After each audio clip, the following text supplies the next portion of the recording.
Wala na nga akong magawa sa ML kaya naisip ko makapag 1v1.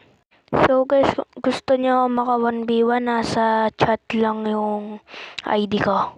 Kinuha ko na nung blue buff dyan. So guys, dito Asian Camp, may replay pa ako dyan. Wala na kasi talaga akong magawa sa ML kaya naisip ko na lang makipag 1v1. Total wala din naman akong magawa, diba? Parang nawawala nga siya sa mapa. Nakita ko sa kinuha niya nung blue niya. Ba't blue niya nung inuna niya? Pwede naman yun, kaso nga lang. Nung kinukuha ko kasi lagi ay red. Papunta na nga siya sa akin dyan. Tapos yun, pagkapunta niya sa akin, syempre inatake ko na agad siya. Level 2 na din ako eh. Tumakbo nga siya dyan.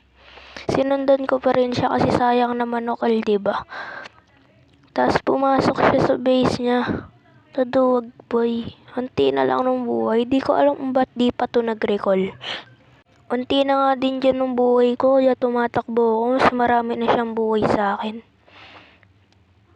Binaligtad niya ng mundo boy. Dito nga lumabas na ako sa bush. Tapos inataka ko siya. Namatay ako kasi nasa tower lang naman siya. Papunta na nga siya sa red buff niya. At syempre ako patay pa rin. So dahil nabuhay na ako at nag-recall na siya, pinunta ko na din yung camera ko sa akin. Siyempre. Replay yan guys ha. Promise. Kung gusto niya talaga maka 1v1, nasa chat lang. Ang ginawa ko nga pala para hindi naman siya mas umangat sa akin, kinuha ko na din ng blue ko. Kasi kinuha niya na nung blue niya eh. Sayang naman tong blue ko. Tapos dumiretso na nga siya sa red buff niya. Kasi hindi niya naman to nakuha kanina, dumiretso na sa akin.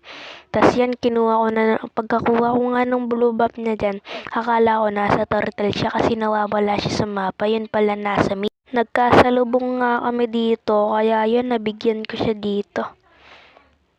Akala ko nga mamamatay na ako dyan, pero buti na lang may regen ang first kill ni Lucas. Yan nga, nakalayo pa nga siya dyan.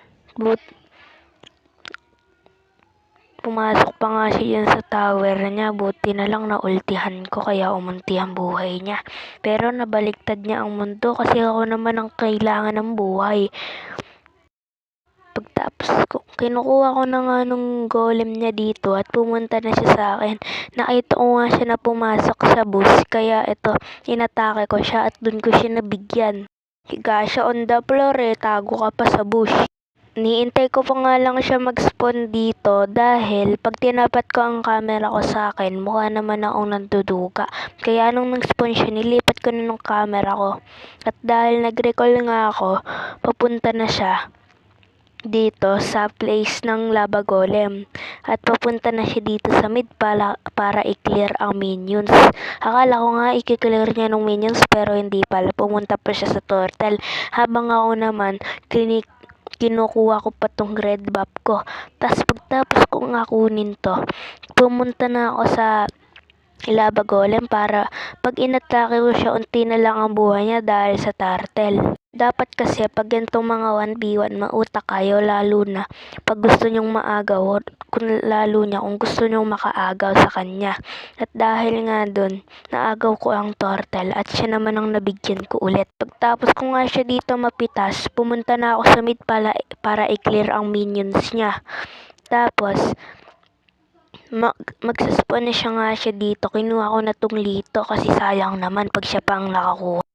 Pagtapos ko naman tong kuhanin, pumunta ulit ako sa blue buff. Siyempre para mas lumakas ako pag nag 1v1 ulit kami. Habang siya naman ay kinukuha niya ang red buff niya. Naisip ko nga dito nang mag-build na muna ng endless battle para mas malakas ang damage ko sa kanya. Kasi pag inuna ko ang war axe, mas lalong lalakas ang damage niya sa ulti niya. Kasi malakas naman talaga siya. Kaso nga lang, wala lang talaga sa build niya nung pagkalakas. Nasa emblem lang. Kaya kung inuna ko talaga ang war axe, patay talaga ako. Habang kiniklear niya nga dito nung minions ko, ako naman na nasa gitna ng mid ay papunta sa turtle. Pero hindi talaga ako pumunta sa turtle. Nakita ko pa nga siya dyan, nagtitipi eh. Nasa bush lang ako dahil akala ko pupunta siya. Pero ang ginawa niya ay pumunta siya sa blue buff niya para kuhanin to. Habang ako naman, nandun pa rin siya bush at lumabas na para i-clear ang minions niya. Pagtapos ko nga dito i-clear, ay pumunta na agad ako dito sa lava golem. Isipan ko nga na isunod dito nung red buff pagtapos ko patayin ng lava golem.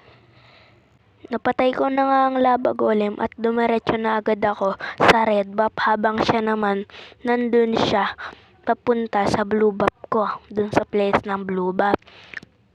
Kala ko nga ay magki-clear siya ng minions pero aatakihin niya pala ako. Dun siya nagkakamali dahil may endless battle na ako. Dumiretso naman ako sa likod ng blue buff para kuhanin to. Hindi ko kasi alam kung anong tawag dito. Ano ba tawag dito guys? Lapag nyo nga dyan sa chat. Hindi ko nga siya makita sa mapa. Yun pala, hindi pa siya nag-i-spawn. At nung nag-spawn na nga siya, pumunta na agad ako sa mid para i-clear ang minions niya. Para ma-first kong makuha ang tower.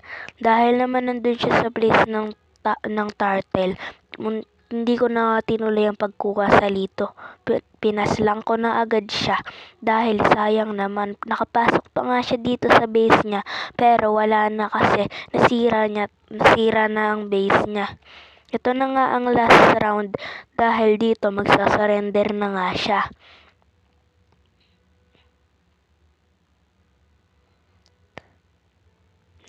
Pagtapos ko nga dyan makuha ng lava golem, nag-surrender na siya. At yun, victory ako.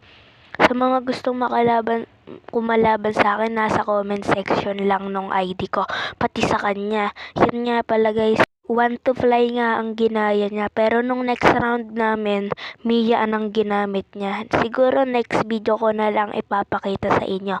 Bye-bye!